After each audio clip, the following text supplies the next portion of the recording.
তো এই যে ফেলিয়ার হয় বা ক্রাশ হয় অথবা ধসে পড়ে, এই ব্যাপারে আপনি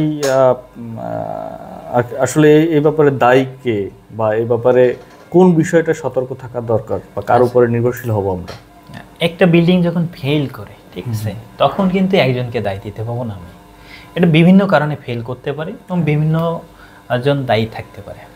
প্রথমত যদি আমি বলি যে আমরা যখন বিল্ডিংগুলো কনস্ট্রাকশন করি, কনস্ট্রাকশনের পূর্বে যদি আমরা যদি একদমই প্রথমে বলি, সেটা হচ্ছে যে সয়েল টেস্ট যে রিপোর্টটা দিচ্ছে সেও এখানে দায়ী থাকবে, যে ইঞ্জিনিয়ার এখানে ডিজাইন করতেছে সেও দায়ী থাকবে, এবং হচ্ছে আমরা যে কনস্ট্রাকশনটা করতেছি সেই কনস্ট্রাকশনের ম্যাটেরিয়ালস বা হচ্ছে কনস্ট্রাকশনে যারা দায়িত্বে থাকতেছে তারও দায়ী থাকতেছে। ওভারঅল সবাই দায়ী। তার মানে এখানে ওনার যিনি আছেন তিনি অবশ্যই দায়ী। কারণ হচ্ছে তিনি, দেখা গেল আমি ইঞ্জিনিয়ার আছি, আমি একটা সাজেস্ট করলাম আপনাকে, আপনি একটা ভবন করতেছেন, সেক্ষেত্রে আপনাকে যেভাবে সাজেস্ট করলাম আপনি অন্যভাবে করলেন, খরচ বাঁচানোর জন্য হোক বা অন্যভাবে অন্য কারো পরামর্শ নিয়ে হোক, এরকম করলে দেখা যায় যেটা ফেল করতে পারে। এটা হচ্ছে বিষয়। আর আমরা যেহেতু ফাউন্ডেশনের বিষয়ে আলোচনা করতেছি, আসলে আমাদের ফাউন্ডেশন হচ্ছে দুই ধরনের, আমরা প্রধানত ধরে থাকি, এর ভিতরে অনেক প্রকার রয়েছে।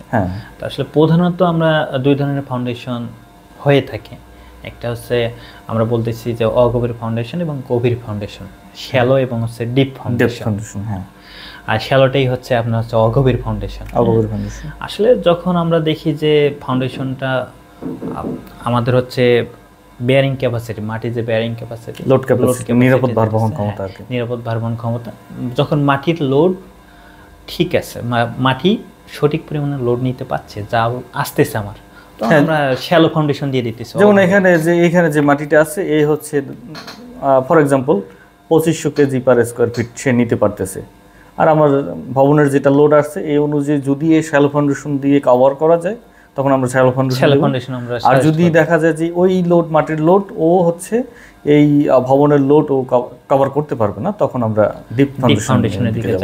আসলে এই শ্যালো ফাউন্ডেশন এবং ডিপ ফাউন্ডেশনে যদি যাইতে চাই, অবশ্যই সেটা হচ্ছে একজন ডিজাইনারকে দিয়ে সুন্দরভাবে ডিজাইন করে নিতে হবে, এবং সে যখন ডিজাইন করবে, ডিজাইন করার পরেই কিন্তু লোডটাও ধরতে পারবে যে আসলে আমার বিল্ডিংয়ের কতটুকু লোড আসতেছে, এই লোডটা আমার এইখানে ক্যাপাবিলিটি বা হচ্ছে এখানে নিবে কিনা। এখন এইটা যদি নেয় তাহলে হচ্ছে আমার হচ্ছে, যদি আমাদের হচ্ছে শ্যালো ফাউন্ডেশনেই যদি আপনার হচ্ছে ক্যাপাসিটি নিয়ে থাকে তাহলে শ্যালো ফাউন্ডেশন, আর যদি না নেয় সেক্ষেত্রে হচ্ছে ডিপ ফাউন্ডেশনে চলে যেতে হবে।